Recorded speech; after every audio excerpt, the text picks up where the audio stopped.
Hey everyone, this is at now_world_order, and this is going to be my prediction video for UFC Dublin. This is going to be tomorrow night on UFC Fight Pass. So if you don't already have Fight Pass, it's like $10 a month. You get a lot of great content. You're going to get Invicta on there too, like other companies. Invicta, all women's fighting, some jiu-jitsu, grappling, wrestling, kickboxing. They're gonna bring all of it onto Fight Pass, which is awesome. So just like the WWE Network, I am not an employee by any means of the UFC or the WWE. So I do promote the WWE Network all the time as well. Both are awesome. You get great value for your money, and the future of fighting is in Fight Pass. So check it out and check out the show tomorrow. I'm gonna get right into the predictions here. First fight, we've got Noyuki Kotani versus Norman Park. Kotani is making his UFC return after back-to-back losses in 2007. He has won his last 13 fights, and they've all been in Japan. Now, granted, the competition in Japan is not as great as it used to be in the past, I'll be honest. But at the same time, 13 straight wins is 13 straight wins, no matter who you are and where you're fighting. And what's even more impressive about that is out of those 13 straight victories, 8 have been wins by submission and 3 have been wins by TKO. So only 2 of those 13 have been decision wins. So very impressive stuff. Norman Park won the Ultimate Fighter, the Smashes season in 2012. He's unbeaten in his last 10 fights, although his last fight was a draw against Leonardo Santos due to a 1-point deduction for grabbing the shorts. So Park right now is 3-0-1 in the UFC. Just like every other fight on this card, I think that this is an even matchup. I think this whole card, top to bottom, it's only 4 fights on the main card, but I think they're all going to be good, competitive, entertaining fights. My pick is going to be Kotani to win this one, and that's based more off of just kind of a hunch. I think it could really go either way, but if I'm making predictions, and I'm definitely doing that, I'm taking Kotani for the victory. After that, we've got we've got Brad Pickett versus Ian Uncle Creepy McCall. Pickett is a fight of the night machine. He has 5 fight of the night bonuses in his last 9 fights, plus a knockout of the night bonus as well. He owns a victory over current flyweight champion Demetrius Mighty Mouse Johnson. It was a decision victory a little while back, but that's a big feather in someone's cap, because Demetrius Johnson is easily the number 1 flyweight in the world nowadays. Pickett is a true veteran of MMA, but his career lately in the UFC has been very up and down as far as the wins and losses go on his record. Ian McCall is still a top-tier flyweight in my opinion after an underwhelming UFC career thus far. He started off his UFC career with a controversial draw to Demetrius Johnson. I've talked about this before in the past. I won't get that into it, but basically they were in the 4-man flyweight tournament to crown the first ever flyweight champion in the UFC. Excuse me. And Demetrius Johnson and Ian McCall fought to a draw. Now, the reason that this is controversial is because it was a tournament and we needed a winner. There was a stipulation in the fight that if this fight happened to be a draw, and it's very rare you see a draw in general in mixed martial arts, then there was going to be a sudden death victory round. And the way it was scored initially, I believe it was Demetrius Johnson who they scored as the victor initially, and then they went back and looked at everything and they saw that the whole thing was done incorrectly and it was read wrong and whatever. Long story short, the fight in the record books is a draw, but they didn't have their rematch until later on. And speaking of that rematch, Demetrius Johnson did clearly beat Ian McCall in the rematch, and then McCall fought Joseph Benavidez after that. So he did have back-to-back losses and a draw coming into the UFC, but it was against 2 of the two of the three top guys at flyweight right now, in my opinion.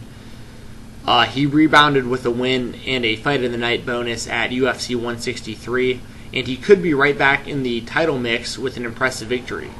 John Dodson is injured right now. Joseph Benavidez has already had 2 title shots against Demetrius Johnson, and Demetrius Johnson is the number 1 flyweight in the world, in my opinion, John Dodson being number 2 and Demetrius Johnson being number 3. So this could be a very huge win for McCall if he does pull out this victory, and it could put him right back in there for a title shot, maybe right away or maybe one more fight away. So this is huge for McCall. The biggest question with McCall has always been his personal demons. He's had substance abuse issues in the past, and they're well documented. It's not something he runs from. He's had problems with like painkillers and anti-anxiety and muscle relaxer type things like Xanax and what have you. That all being said, my choice to win this fight is Ian Uncle Creepy McCall. After that, we've got Gunnar Nelson versus Zach Cummins. Nelson is 12-0-2 in his MMA career, and he is 3-0 so far in the UFC. Only one fight in his career has gone to a decision, and it was a unanimous decision victory. What's so impressive about this guy, in my opinion, is he's a former member of Team Iceland for World Grappling, and in 2009 he won 2 gold medals and 2 silver medals. So this guy is a world-class grappler, world-class jiu-jitsu expert. And his opponent, Zach Cummins, is currently 2-0 in the UFC and has finished 3 of his last 4 MMA fights via submission. Impressive stuff. So that leads me to believe that this is a great stylistic matchup, and I hope this winds up on the ground. There's only been 3 losses in Cummins' career, and one of them was to Ryan Jimmo, and one was to Tim Kennedy. So 2 of his 3 losses were to, big-time names in the UFC. So this is a really, really good matchup, and I really, really hope this winds up on the ground, because we could see a jiu-jitsu clinic out there, just a jiu-jitsu expo. I would love to see it. My pick is going to be Gunnar Nelson. I think that if it does get down to the ground and it is jiu-jitsu versus jiu-jitsu, I think Nelson is going to take this one. So once again, Gunnar Nelson is my choice to win this fight. After that, we've got the main event, which is hometown boy Conor McGregor versus Diego Brandao. What can you really say about this other than Conor McGregor is the reason UFC is back in Dublin? This is the first time they've been there since, I believe, 2009, and that show is headlined by Dan Henderson versus Rich Franklin. That was a split decision victory for Dan Henderson. That was a really close fight, very good one. Dream fight at the time.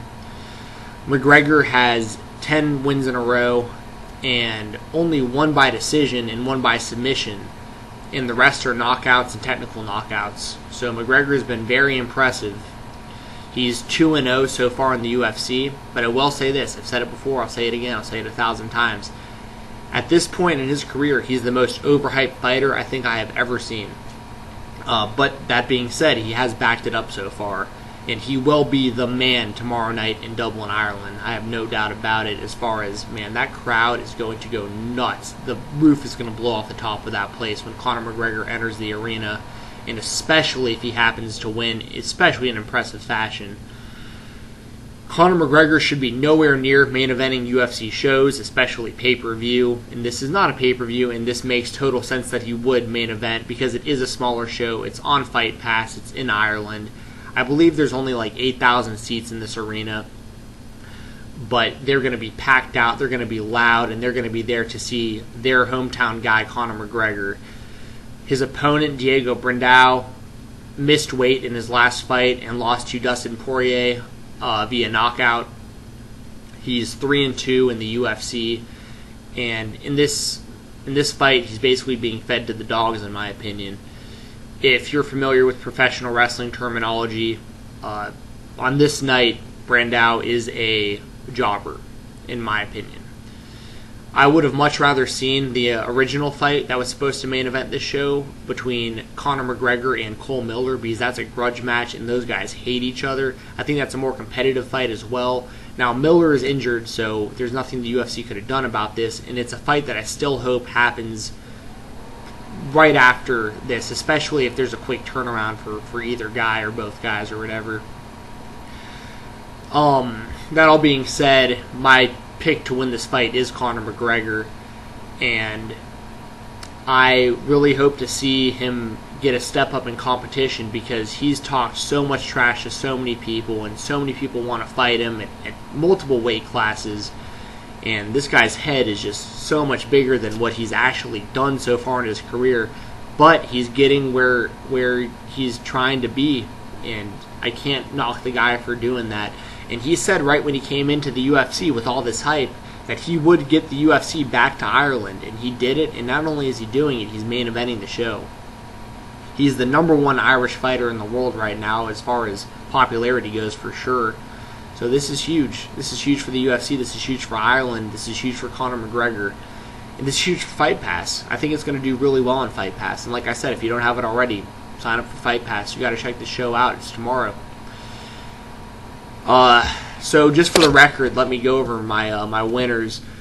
I've got Katani beating Norman Park, Ian McCall beating Brad Pickett, Nelson beating Cummins, and Conor McGregor over Diego Brandao. I'm just going to plug a few things before the end of this and just wrap it up. It's going to be a quick video. Please subscribe to my YouTube and follow me on Twitter at NOW_WORLD_ORDER. That's at now_world_order. I will be doing some sort of review for this show after it happens, most likely late Saturday night or sometime on Sunday. And speaking of Sunday, check out WWE Battleground on pay-per-view or the WWE Network. That review will be coming on Sunday after the show, and I already have a prediction and preview video here on my YouTube channel, so please check that out as well. One other thing I want to mention is back at the end of 2013, Ariel Helwani's MMA Hour, his podcast radio show type deal, it's also broadcasted on MMAfighting.com video format. I just want to speak a little bit more on Conor McGregor before I wrap this up. I actually made a prediction. He did 5 bold predictions for 2013. In 2013 for 2014, him and New York Rick actually read my predictions out on air, and they agreed with thinking that I had some good predictions. Some of them may or may not happen. You know, one of them was Brock Lesnar coming back and fighting in 2014. Don't think that's going to happen. One of them was Vitor Belfort winning the middleweight championship this year. That could still happen. One was Jacare Souza getting a shot at the middleweight championship this year. That still may happen. Now, some of this stuff may or may not because of unforeseen circumstances like TRT and suspensions and licensing and all that stuff. There was another one I had, and I can't remember what it is right off the top of my head. And the big one, though, that I had on there was I said Conor McGregor will lose in 2014 after a step up in competition. And this fight tomorrow night is not a step up in competition. And a fight with Cole Miller probably wouldn't be considered that either, although I do think that is a better fight.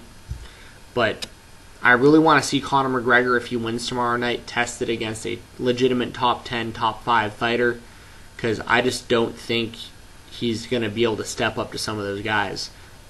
But by all means, if Conor McGregor, you ever see this, please prove me wrong, man. I do not dislike you. I just, for the amount of trash talk that you talk, and based on what you've actually accomplished in MMA so far, and especially in the UFC, to me it's all talk until you fight someone who's, you know, really legitimate contender status.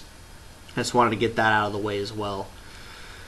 A couple more things I want to plug. Please check out the Think Deep podcast. You can check them out on Twitter at ThinkDeepPodcast. That's at Think Deep Podcast with 1 P.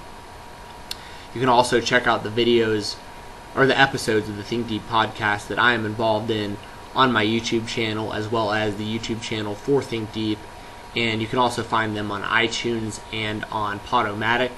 So please check that out. My friend David Dilworth does a great job on those, puts a lot of work into it, and they're a lot of fun to do. I'll probably be a guest pretty often, if not weekly at this point, so please check those out and follow those. I'll have links all over the place on Twitter for it. I already do, and I'll continue to plug it.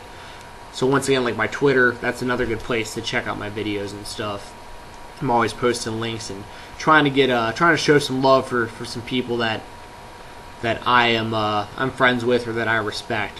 Speaking of some other things, shout out to Electronic Arts, EA Sports UFC on the Xbox One. I've been playing it non-stop like crazy. It is the best fighting game I've ever played in my life of any kind. And once again, I'm not employed by UFC or EA Sports, but I'm just saying, if you like fighting or video games or anything, or violence or realism or great graphics, I mean, it's smooth online gameplay, you got to check it out if you haven't already. It is awesome. Last thing I want to plug, shout out to Daniel Salerson. Check out the Black and Blue Report. It's a podcast for the New Orleans Pelicans and New Orleans Saints. My friend Daniel, I mentioned this on a previous video. He actually sends me jerseys and stuff. This is actually a New Orleans Pelicans. Well, when they were the Hornets, this is our Mardi Gras jersey. And I'm not from New Orleans. I have visited, but he works for the Pelicans NBA team as well as the Saints NFL team, and he's a broadcaster. He's part of like the halftime show on the radio for the Pelicans. He's going to be more involved with the Saints this season as well. You can find him on Twitter at DSALLERSON. That's at DSalerson. He's professional. He's a professional journalist, professional broadcaster. One of the best friends I've made in my life, and he's a guy that, I do this for fun. I do this as a fan for other fans, and he does it for the same reason, but he's a professional. And whether you live in New Orleans or you're just a fan of the NBA or just a fan of the NFL or just a fan of sports in general, please check him out. I've got like almost 10,000 Twitter subscribers, or Twitter followers rather, and that's just because I post wrestling, MMA, and hot chicks, and it's all just for fun. You got to get Daniel Salerson some more followers. This guy, I've worked with him in the past. We've been friends in the past. I've worked with him in radio before, and can't say enough good things about the guy. Show him some love. Follow him on Twitter. Interact with him. Good dude. Once again, that all being said, please subscribe to my YouTube channel. Please follow me on Twitter at now_world_order. I will be back with a review video of this either, like I said, late Saturday or early Sunday, and I will definitely be back on Sunday with a review for WWE Battleground. Please check out that prediction video as well here on this YouTube channel. I will be back very, very, very, very, very soon. Y'all be safe, have a good one, and take it easy. Later.